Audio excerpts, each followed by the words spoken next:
Come join me today as I make this delicious, fluffy, colorful coconut rice recipe.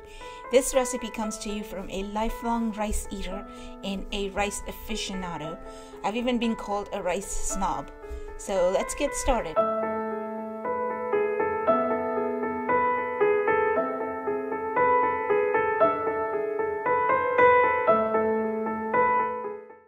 So I'm going to start in my kitchen sink. I cleaned and thoroughly scrubbed it just for this video. I'm going to use a strong bottom pan, and we are going to cook with basmati rice, which is a long-grained white rice, and as you can see, it's just beautiful sight to look at.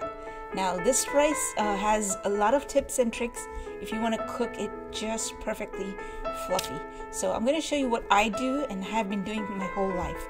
And I start with about 1.5 cups of this basmati rice. Now you have to rinse basmati rice. I've seen people just start cooking it and you can taste some of the starches in there, and you really don't want anything to take away from the rice. So I'm going to show you how I rinse the rice. I put in about maybe 3 cups of water. This doesn't have to be exact because we're actually going to be rinsing it so the water goes away. And I'm going to just mix it really quickly and you'll see what I'm talking about. You see that little cloudy look to the water? That is the bad stuff. That is the one that causes all the flavors to you can't taste good flavor in it. So what you want to do is just quickly dump out this water. And then I'm going to repeat this process again, and I'm adding just about enough water so that I soak all the rice in it. And I'm just going to dump the water out again, and you can see the water is not as cloudy as it was before. It's starting to clean the rice, and we are getting rid of all the starch and the extra crushed rice in it, or just the stuff that comes with harvesting rice. So that is good enough for now, but I'm going to do it one last time. I've always been a 3-rinse kind of person, so we are going to do this one more time, and really quickly you can tell the water has started to just become clear. It's never going to be 100% clear, but I think 3 rinses is going to bring it to as close to perfection as we can get it. So now we are going to add the water that is actually going to cook the rice, and this is where you want to be precise as much as you can. I have a formula in my head that it is 5 times the amount of rice. So since I put 1.5 cups of rice in it, I am going to put 7.5 cups approximately of water into this. Now it's good to have extra water because what's going to happen in the end is we're going to drain the extra water, and it's going to leave the rice very fluffy and soft, and it's going to practically melt in your mouth. So let's start cooking the rice now. So now I've brought the rice stove top, and what we're going to do is we're going to bring the water to a boil, and you'll see your rice is going to start slowly cooking by itself. I keep it on a medium to high heat, and I will let it boil to the point where you can see the rice becoming fluffy. So I moved the camera up a little bit because it was clouding the lens, but you can see it's starting to form a little foam at the top. And this foam is actually the starch coming from the rice, and I always remove it because I don't like my starch to have that extra starchy taste.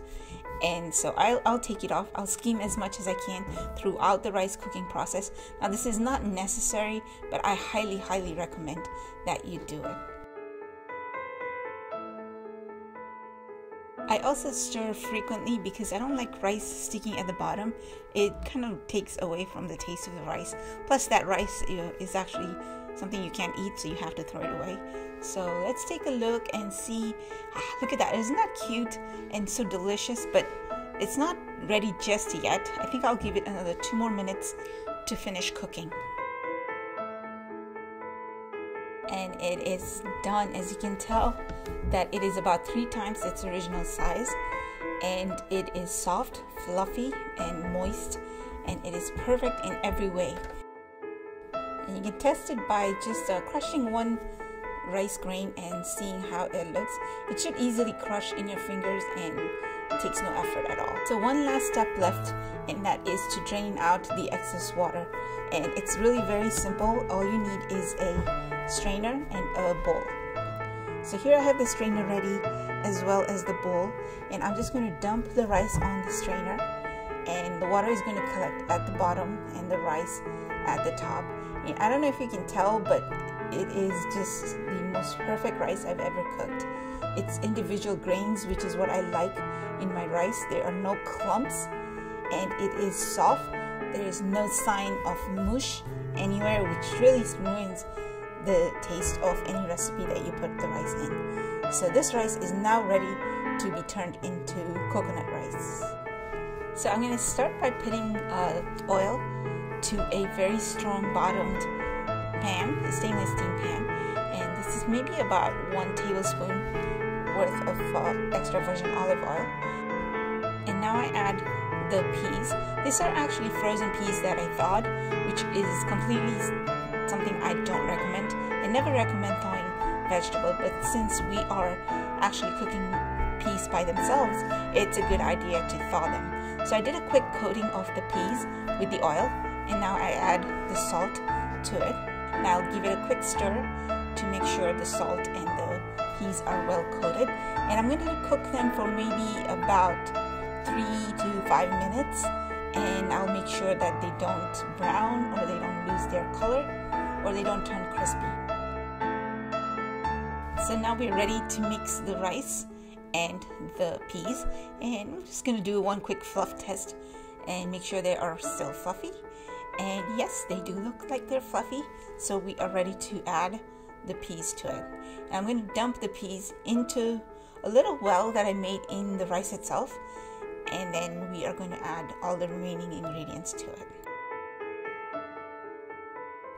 This is 1 cup of full fat coconut milk that I add to the rice, and that is freshly squeezed lemon juice. You can also use lime juice to it, and I am going to do a quick lime zest on there.